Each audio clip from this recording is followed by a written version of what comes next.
Great job, guys. Can we thank our kids choir one more time here as they go find their families? We are so blessed by our kids programs, by our adult choirs. We are so blessed by the folks who are lowering that table right now. I try not to look at it because there's a lot of ways that could go wrong.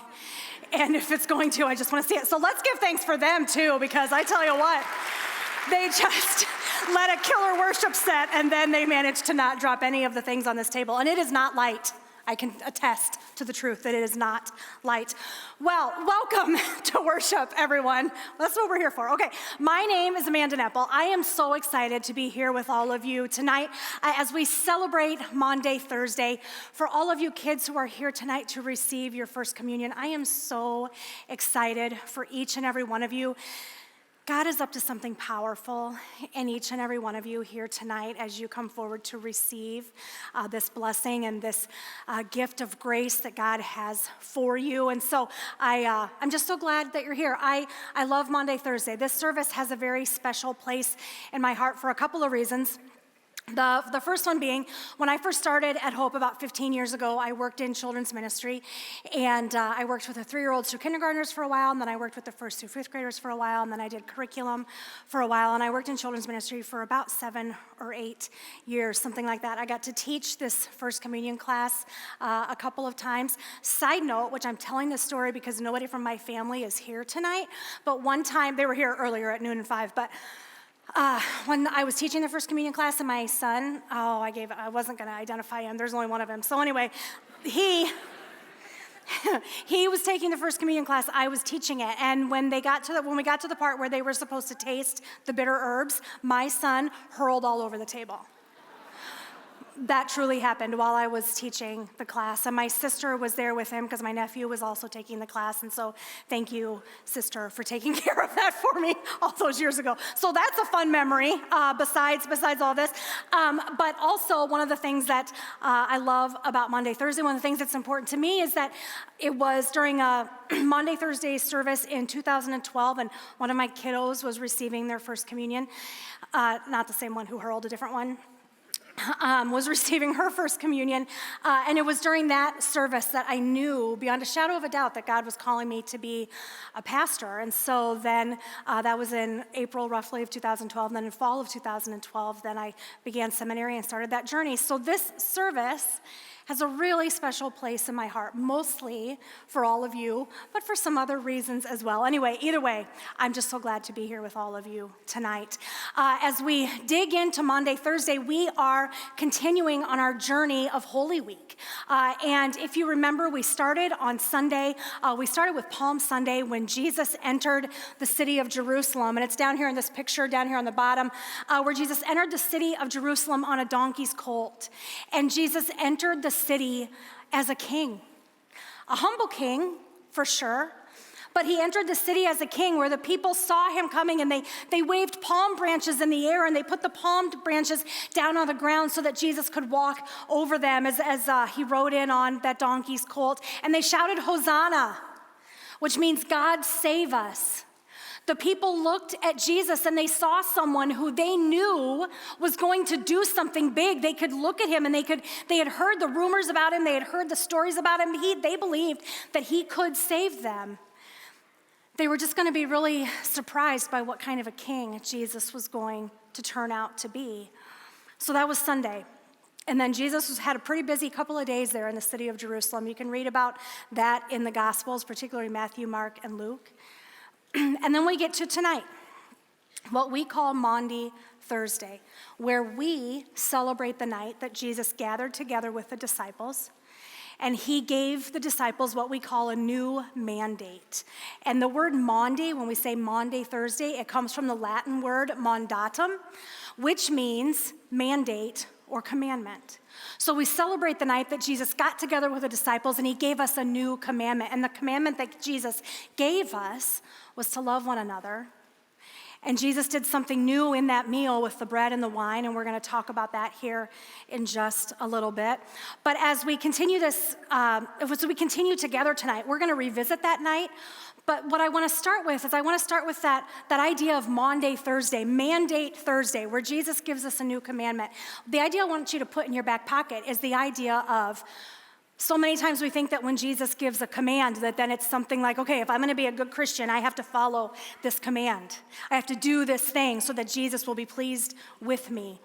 But that's just not how it works. What we're going to see is in this meal and in the things that Jesus did and the things that Jesus said, what we actually see is how Jesus invites us into the abundant life that he wants to give us. Not just the abundant life that he wants to give us in eternity, while that's absolutely true, but the abundant life that Jesus wants to give us now. So I want to kind of revisit that night with you just for a little bit. I want us to kind of imagine what that was like. When Jesus gathered with the disciples that night, they were celebrating the Passover, which means that they were celebrating the time that God rescued his people from slavery. And they had a very specific way that this night was supposed to go. The entire evening is laid out in the things that are to be said and the way things are to be done. And so the disciples knew that that's what they were there to remember. They were there to remember the time that God saved his people from slavery in Egypt. But when they get there that night, to start off the bat, Jesus does something really, really surprising. If the disciples were going to write the story, if they were going to make something up, they would never have made this up the way that Jesus is going to do it. They couldn't have imagined it. When they get in the room that night, Jesus takes a basin of water. And this is so incredible. Jesus has this water, and Jesus kneels down. Jesus puts himself in a position of submission before the disciples. Jesus, who rode into town on a donkey's colt, the Son of God, rode into town like a king. Just a couple of days before that, gets down on the floor on his knees, and he proceeds to wash the disciples' feet. Jesus literally gets his hands dirty to remove the dirt and the grime from the disciples' feet, so that as they would recline and they would experience the rest of the evening, that meal that they were gathered there for, that they wouldn't be distracted by the grime and the grit between their toes. Jesus submits himself before the disciples to wash their feet. There's something that I think Jesus wants us to learn from that. Feet washing in our culture isn't exactly the same thing as it was for the disciples, but in Jesus' day. But here's the thing. Jesus shows us in this that he was willing to make himself in the position of a slave. He was willing to put himself in that position. And I think what Jesus wants each and every one of us to know, and what he wanted the disciples to know, that not a single one of us ever has the right to believe that we don't need to submit ourselves or humble ourselves before another person.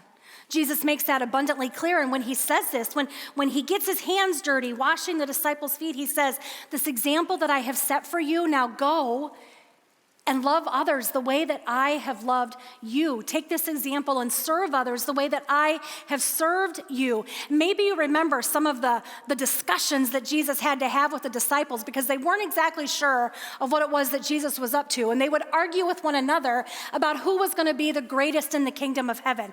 And Jesus says to the disciples, "You don't get it. That is not how the kingdom of heaven is going to be. The people who think that they are the greatest on earth, they are going to find themselves the least in the kingdom of heaven. And those who make themselves the least on earth, those who humble themselves, they will be the greatest in the kingdom of heaven." Jesus, the greatest in the kingdom of heaven, humbles himself and submits in front of the disciples to wash their feet. So by the time this all goes down, the disciples know that this Passover celebration is not going to play out the way that they thought it was going to, and they are absolutely right. Nothing that happens that night is going to go down the way that they expect it to, even though this night is so full of tradition and it's full of the way things are done. And everybody knows the way things are done, but Jesus, remember, is doing something new. A new commandment that's a new invitation into his life. And so as they continue on with the meal that night, Jesus takes the bread. Now, kids, those of you that have taken your first communion class, you know that the bread that they had when they celebrated the Passover was unleavened bread, which, let's face it, is just a fancy word for flat, right? But you know, kids, when you took the class, you know why the bread was flat. The bread was flat because when God set his people free from slavery, they did not know when the hour was going to be, how all this was going to play out. So they had left their bread with the yeast in it to rise, to leaven, if you will. But they get told to leave Egypt immediately. And so they have to leave and they have to gather everything. And so the bread doesn't have time for the yeast to work to leaven the bread. And so the bread is unleavened. Again, the bread is just simply flat. But this is the bread that they would have used then as they remembered the Passover, as they remember how God freed his people from slavery. Now, there's a script. There were very specific things that were supposed to be said about the bread. Jesus takes the bread and he thanks God for it. And then he begins to tear it. And as he tears it, he passes it out to the disciples. And he says to the disciples the most interesting thing. He says to them, "Take and eat. This bread is my body, broken for you for the forgiveness of sins." Now, if the disciples had to guess what Jesus was up to, they wouldn't have put that together in a million years. But maybe the disciples were remembering another time, a couple of times actually, where Jesus did something amazing with bread. A couple of times in the Gospels of Matthew and Mark, you can read about how Jesus was out teaching and the people who were there to hear him, it got to the end of the day, they were hungry, and Jesus took enough bread basically to make a sandwich and used it to feed thousands and thousands of people. And not only did they just have enough to have a little bite and get by, but there was bread left over. Everyone had their bellies full, and there was bread left over after all of that. So when the disciples are hearing what Jesus is saying, "This is my body given for you," the disciples are probably remembering how Jesus gave all of that bread to all of those people, and there was more than enough. So even though the disciples don't exactly understand what it is that Jesus is up to, what they do know is, because they've lived it, in Jesus' presence, whenever Jesus is around, there is enough. And they don't know what Jesus means about "this is my body," but they know that every time they've been around Jesus, Jesus has been enough, more than enough. And as this is swimming around in their heads and they're still trying to make sense of what Jesus has just done with this, Jesus goes even further and he takes the wine. And after having just said, "This is my body broken for you," now Jesus says, "This cup, this is the new covenant in my blood." Again, the disciples would have no idea what to make of all of this, because keep in mind, they don't know that the cross is coming. They don't know what's going to happen on Friday. They certainly don't know what's going to happen on Sunday. And so when they hear Jesus say, "This cup is the new covenant in my blood," they're thinking two things. First, they maybe have heard about that time when Jesus did a miracle with wine, that this isn't the first time that Jesus has done a miracle with wine. In John chapter 2, we know that Jesus and his family went to a wedding. This is the first miracle that is recorded that Jesus did. Jesus and his family went to a wedding and they ran out of wine early in the evening. And this was going to be tragic, and there was much weeping and gnashing of teeth that the wine had run out, as you can imagine. And Jesus' mother comes to him and says, "They're out of wine, you got to do something." And so Jesus has someone gather 12 jars, and he has them put water in the jars, and then Jesus turns the water into wine. And again, if you're the disciples and you're remembering this and you know what Jesus does with things, how when Jesus shows up, there is always enough, and you've just heard him talk about the breaking of his body, and there's going to be all this bread, and now you hear about this, the wine is the new covenant in his blood, and again, wherever Jesus is, there's plenty for everyone. Do you remember that, how Jesus showed up and did that amazing thing? And the people couldn't believe it, because not only did Jesus provide just enough wine, it was extravagant. It was the best wine of the night, and there was way more than anybody needed. It's not just that someone got a sip. They got as much as they wanted. And remember, they're there to celebrate Passover. So the other thing that they're thinking about is how they were God's people were set free from their slavery in Egypt.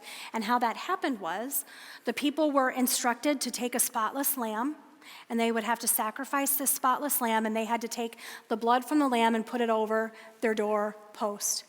And then when the angel of death passed through Egypt, the Israelites who had the blood sprinkled on their doorpost were passed over by the angel of death, and death didn't visit their house.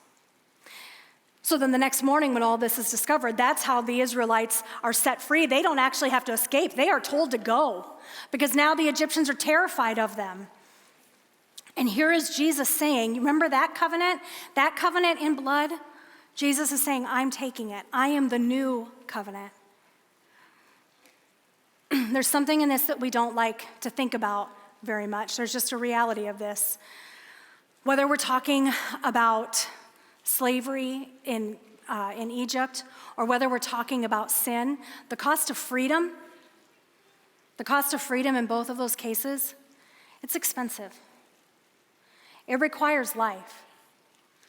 It required the blood of the lamb, the unblemished lamb in Egypt. But Jesus looks at it and he says, I am enough. My blood, you won't have to think about that anymore, because Jesus says, my blood is enough. So I am making a new promise to you that you are forgiven in this blood that is poured out for you and for all people. Isn't it just like Jesus, just like what Jesus would do, to take these things that are just everyday things, foot washing, bread, wine, things that people would have used every single day, and Jesus takes those things and he turns them into the thing that now we are able to look at and to see and to know that God is continually showing up for us and moving on our behalf, that we can look at these things and we can remember each and every time that God showed up, whether we're coming together in a formal way to celebrate this meal tonight or whether we just participate in eating bread. Just in eating bread, wherever you eat it, you can remember who Jesus is and what Jesus did for you. Isn't it just like Jesus to use something that we're all familiar with to get his point across? Excuse me. And isn't it just like God to get our attention in the person of Jesus, a person who we could recognize as human, a person who we could know has shared our struggles and our celebrations and all the things that we go through? Isn't it just like God, if he wanted us to know him, that he showed up as someone we could know?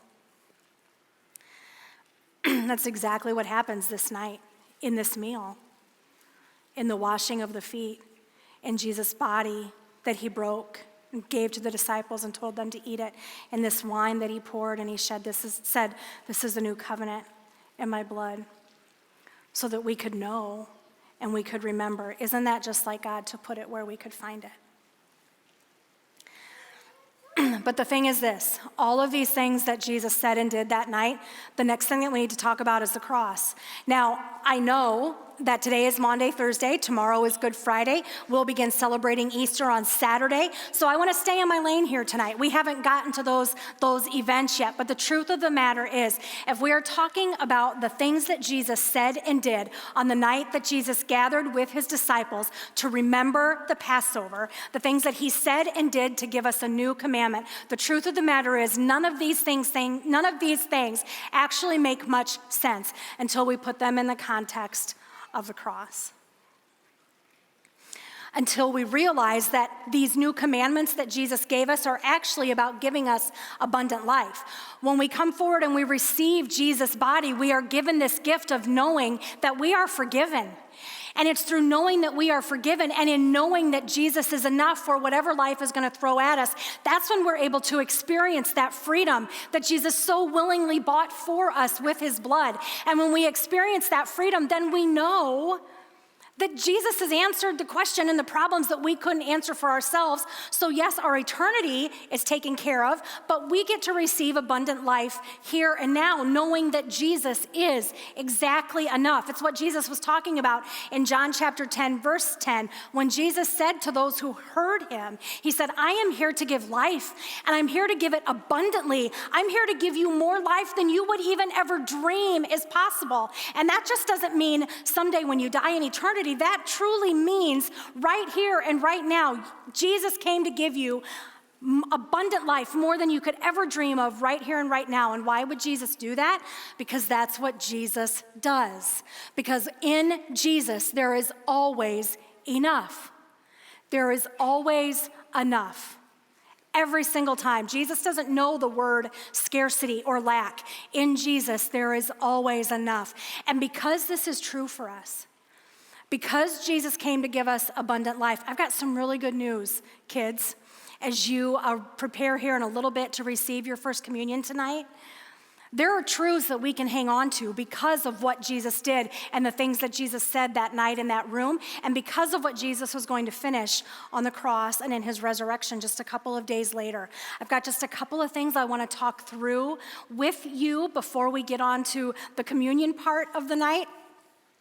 And I just want to say unapologetically, these three things that I'm going to share with you, kids, I share these things with you specifically in mind. If you're receiving your first communion tonight, these words are for you. Adults, I think there'll be something in there for you as well. But these are specifically for all of you kids. The first thing I want you to know, kids, in light of everything that Jesus did, in light of his body and his blood being enough, being the forgiveness of sins once and for all, here's what this means. First thing that it means, when you don't know what else to do, just love people. When you don't know what else to do, just love people. This is the example that Jesus gave us that night in that room, and this is certainly the example that Jesus gave us on the cross.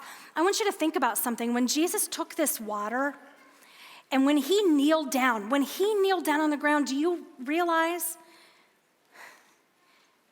he kneeled down before Judas? He submitted himself before Judas, knowing full well that Judas had already made the plan to sell him out for 30 pieces of silver, which amounts to about $200, which isn't enough to sell anybody out, let alone the Son of God. Jesus knelt down before Judas, and he washed his feet. Jesus knelt down before Peter, knowing that Peter was going to deny him, deny even knowing him.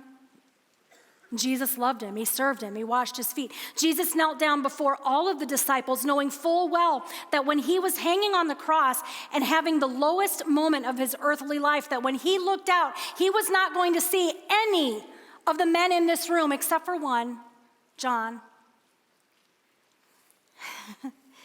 And he knew that, and he loved them. He bowed down before them and he washed their feet. He loved them. So in practical terms, here's what this means for you. Kids, it doesn't matter where you go to school. Just love people there. It doesn't matter where you work. Just love people there.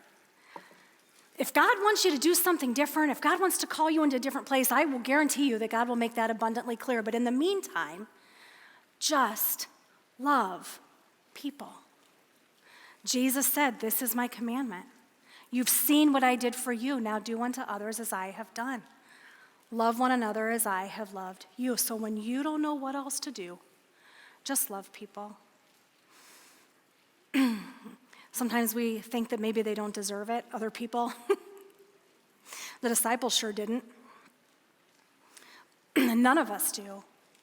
The thing is, when we realize that not a single one of us deserves it, not a single one, and that didn't bother Jesus, he still gave his body, he still gave his blood, knowing full well that not one of us would deserve it. When we realize that, then all of a sudden it gets easier to do what Jesus did. Because if Jesus could hang from a cross knowing full well that we didn't deserve it, we can probably get on with the business of loving people. Okay, the second thing that I want you to remember from what Jesus said and what Jesus did. God is always right on time. This whole meal is evidence that God is always right on time. At just the right time, God rescued his people from slavery. When Moses was risen up, raised in Pharaoh's home, when all of these circumstances came together at just the right time, God had been moving and putting these pieces together, and that's when God rescued his people from slavery. Hundreds of years go by, and there are leaders and there are people who are raised up to lead God's people, and God is with each and every one of them. And as they wait for the Messiah that they know has been promised to them, it was tempting for them to think that God had forgotten. It was tempting for them to think that God wasn't going to keep his promises. But this meal where Jesus breaks the bread and says, "This is my body," this is proof that God is always right on time. Kids, I know that for some of you, oh man, it's so exciting. All of these exciting things that you have to look forward to and all these things that you're going to do in your life. And I know that the temptation is just wanting to get right to it, to get to it as fast as you can. I know, but God's right on time. Adults, we have the same problem. We want God to move on our timetable, don't we? We want the things that we pray about, the things that we lift up, we want God to move when we want him to move. And unfortunately, that just doesn't usually turn out that way. It doesn't usually happen that way. And we get in this place where we wonder where God is.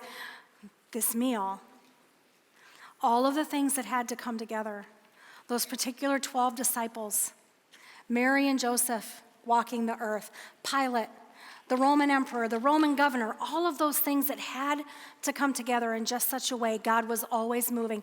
Friends, he is always moving in your life as well. You can know that because this is evidence of the way that God keeps his promises every single time.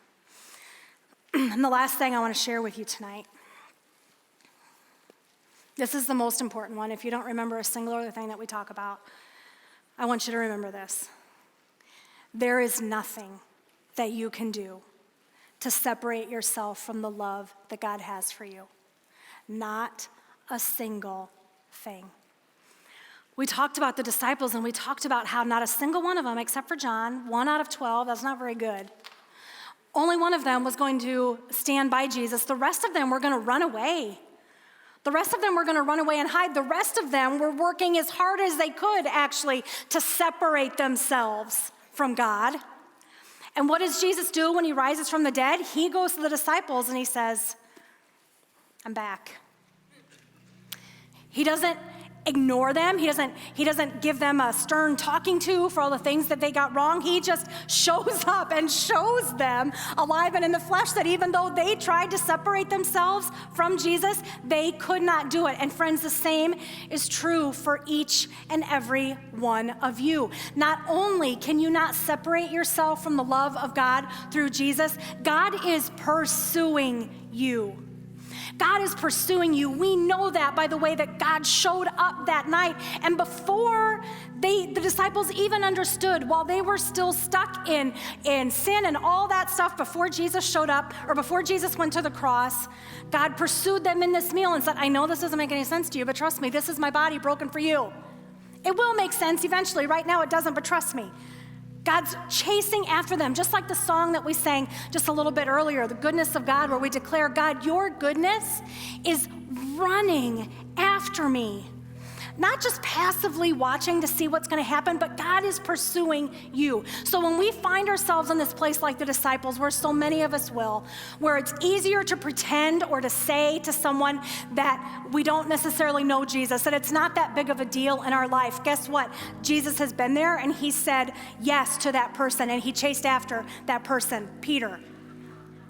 When we just kind of want to forget who Jesus is, when we kind of want to separate ourselves from who Jesus is, because maybe it's all getting to be a little bit too much, maybe we just feel like we want to go our own way for a little bit, Jesus says, "I know you. I'm pursuing you, and guess what? You cannot separate yourself from me. Because my body was broken for you, and it is enough. You cannot separate yourself from me because my blood was shed for you, and it is more than enough for you." It doesn't matter what your story is. Do you understand that Jesus washed the feet of the man who would sell him out? So I don't know where you are, but this is for you. No matter what your story is, this is for you. Here in a few moments, we're going to come forward. We're going to put our hands out like this, and we are going to receive this forgiveness and this love that Jesus' body was broken to give us. We're going to receive this mercy and this grace that Jesus' blood was shed to forgive us. Not that we would add this meal to our to-do list, things that we have to do to be a good Christian, but that we would come forward and we would just let grace fall into our hands. Friends, you get to have grace fall into your hands all the days of your life if that's what you want. And I pray that it is. But if there are days when you're not willing to receive it, I just want you to know God's chasing you. Nothing can separate you from Him. And you can stop and you can receive anytime. It doesn't have to be during a meal like this tonight. It can literally be anytime you want to receive that grace. You can receive it because it's given for us and for all people, and Jesus' body and His blood are enough. That's what this whole meal is about.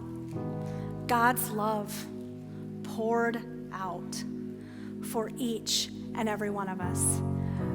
No matter who you are, no matter the reasons you think it might not be for you, if you can identify with one of the disciples, it is for you. On the night that Jesus gathered together, on the night that He would be betrayed, He looked out at His friends and these people that He had lived with and walked with, and they had performed miracles. And they knew each other better than people know anyone ever. And He knew they were going to try to separate themselves. He knew when the going got tough, they were going to go. And knowing, He took the bread. He lifted it up and He said, thanks to our Heavenly Father for it. And then He gave it to them to eat, knowing. And He said, take and eat right as you are right now. Take and eat and know that this is my body, broken for you. It is enough. Remember me whenever you eat it. And then after supper, He took the cup, and again, He held up the cup, and He said, this cup is the new covenant in my blood. It is the new promise. It is the new invitation to grace and mercy. It is the new invitation for you, and it is poured out for all people. All people. Those who deserve it or those who don't. It is poured out for all people for the forgiveness of sin. Drink it and remember me whenever you drink it. As we continue, we're going to pray the prayer that Jesus taught us to pray. And as we do that, I'll invite the communion servers to come forward and the ushers to take their spots as well. The words will be on the screen. Our Father, who art in heaven, hallowed be thy name. Thy kingdom come, thy will be done, on earth as it is in heaven. Give us this day our daily bread, and forgive us our trespasses, as we forgive those who trespass against us. Lead us not into temptation, but deliver us from evil. For thine is the kingdom and the power and the glory forever and ever. Amen. All right, so kiddos, here we go. As you are called forward by your ushers, you will just follow where they tell you to go. By the way, y'all have been so good. I've been watching you squirm, but you've been holding it together, and now it's time to go, right? So if you would benefit from an allergy-free station, they are over on the shower curtain walls. You can just let your usher know that that would be of a benefit to you. You can come forward, and as I said, you will receive the bread into your hands, and then you can grab a cup of either the dark-colored wine or the light-colored grape juice. This meal is for you. Everything is ready. Come and eat.